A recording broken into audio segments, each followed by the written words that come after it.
They've opened the film and now they've got to close them. And more than just a simple scroll, ambitious filmmakers keep the experience going even after the end. These are our picks for the top 5 end credits of all time.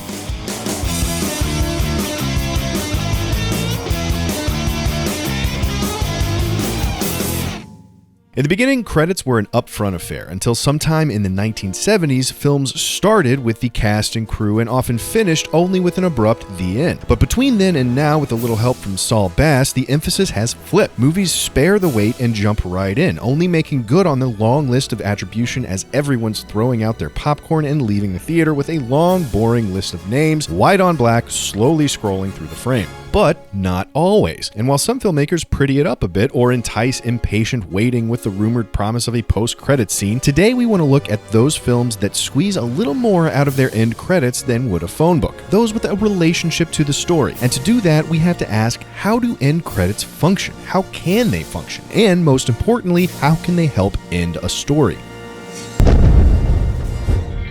There is a saying, there are 2 parts of any movie: the ending and everything else. And while it might be a tad reductive, there's an interesting truth in there somewhere. The shape of the narratives movies tend to tell lend themselves to an emotional climax that hits right as the screen fades to black for the last time. Be it triumphant, tragic, bittersweet, or thoughtful, the most important feeling is often the last. So, wisely, one of the most common functions of the creative end title sequence is what we're going to call the coda credits. They grab onto the final emotional note and let it ring out in a long sustain, letting the audience hold on to the final feeling and carry the echoes of it out with them as the credits roll, instead of just axing the experience with a credit-shaped guillotine. Think Good Will Hunting, or Michael Clayton, or The Lone Ranger, or Rachel Getting Married, or Mary Poppins. They all position us in a last moment with a last feeling and let it roll. Its unchangingness encouraging us to wake up from our suspended disbelief slowly and at our own pace, cued by the quiet lack of any further plot. The Pianist does this with a final concert, THX 1138 with The Setting Sun, Apocalypse Now with an exploding compound, and Cachet with an incredibly subtle shot of school steps. However, if there's a coda that leaves us with the most interesting taste in our mouth, it's gotta be Inland Empire. Sweet.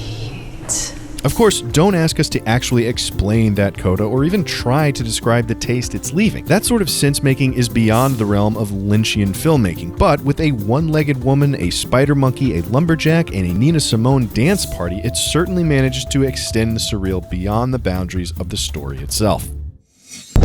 Beyond the coda, some credit sequences take the opportunity to offer an answer to the question, now what? This is the classic epilogue. The story proper is over, but if you're still interested in the characters and the world, here's a little something to fuel your imagination as you leave the theater. There are a few variations of this. There's the happy ending where we don't want to say goodbye, think School of Rock and Ratatouille, the Goosebumps ending of the horror film, think Jennifer's Body and Dawn of the Dead, and the sequel twist, think Young Sherlock and Sin Up Brilliantly in 22 Jump Street. And our favorite version of this, it's gotta be from WALL-E, for combining beauty with humor with incredible storytelling in humanity's second act. With an animation style that mirrors civilizations in a rapid-fire art history spark notes, this sequence almost makes you forget you're watching a contractually mandated appendix, perfectly transitioning us from the tale of one little trash compactor into a hint of the world to come in a way that gets us out the door grinning.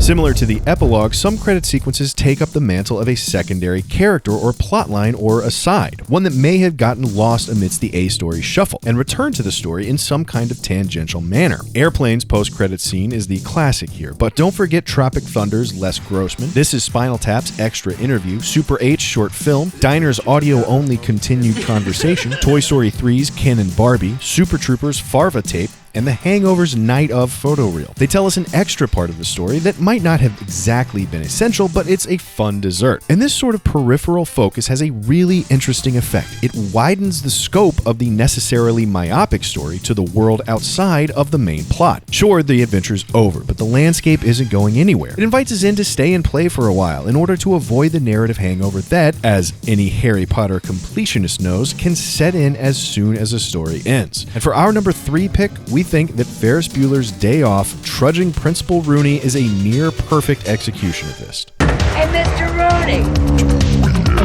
What's going on? Did you get in a fight? Want a lift? It is perhaps only an accident stemming from the need to span the entire length of the credits that this scene is allowed to move as slowly as it does, but its awkward brilliance is in its deadpan slow pace, with an almost schadenfreudian length that allows us to revel in Rooney's own personal hell as long as possible, and boy, is it brilliant. Of course, as an added bonus, we also get a fourth wall-breaking send-off at the very end, inviting the audience not to spend too much time loitering in Ferris's world. They've got their own to get living in. You're still here? It's over. Go home.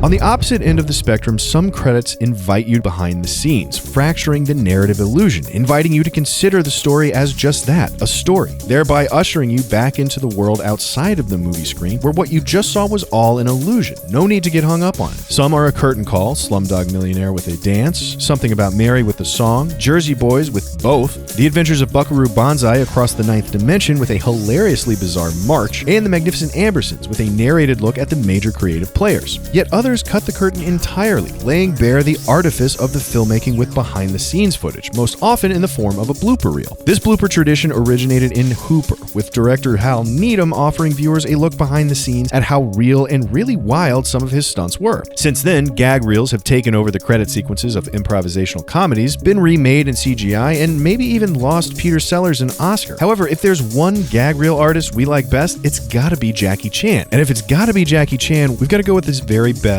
Legend of the Drunken Master. Jackie Chan's gag reels are often the best part of his films, which isn't a slight to his work. On the contrary, it's a testament to the insanity he puts himself through to create it, and the joy we get to share in while watching him practice his craft. And more than that, they're opportunities to participate in a spectator relationship, not just with his character, who goes away when the lights come up, but with Jackie Chan as an actor, who comes back next year to ply his acrobatic kung fu madness once more. It's an ending to the story, but not his entire saga, which makes it easier to move on. As we move through this list, it seems more and more like the real function of the end credit, what it's really there for and how it's so often used, is to show the audience how to say goodbye to the story, in a lingering music chord trailing off in a coda, or a final bonus chapter, with an invitation to imagine a bigger world that's still there even after we leave, or the removal of the masks to reveal real people who'll stick around. Even filmmakers who choose to go with a traditional credit scroll still make the effort to select a suitable music cue that often performs some of the exact same functions. And for our number one, the last way we see credits saying goodbye goes to the movie in review sequence, the tribute album to the tale just told that offers a look back, a memoir, a point of reflection on the story that came before with new hindsight. Think Around the World in 80 Days, or Sherlock Holmes, or A Series of Unfortunate Events, or The Conjuring, or Jungle Book, or The Kill Bills. However, for our number one pick, we think the film that does this most brilliantly, most subversively, and most, oh my god, so beautifully, has to be Blue Valentine. And its brilliance is not so much in what it includes in its review, but in what it doesn't. Without giving too much away, it looks back only on those happy, fiery early days of the relationship with a selective memory, as if in a daydream, as if reminiscing about old times. And it's all the more effective after the film's conclusion, extending its timeline conceit to a most magnificent climax for what is our pick for the best end credit sequence of all time. So, what do you think? Do you disagree with any of our picks? Did we leave out any of your favorite end credits? Let us know in the comments below, and be sure to subscribe for more Cinefix movie lists.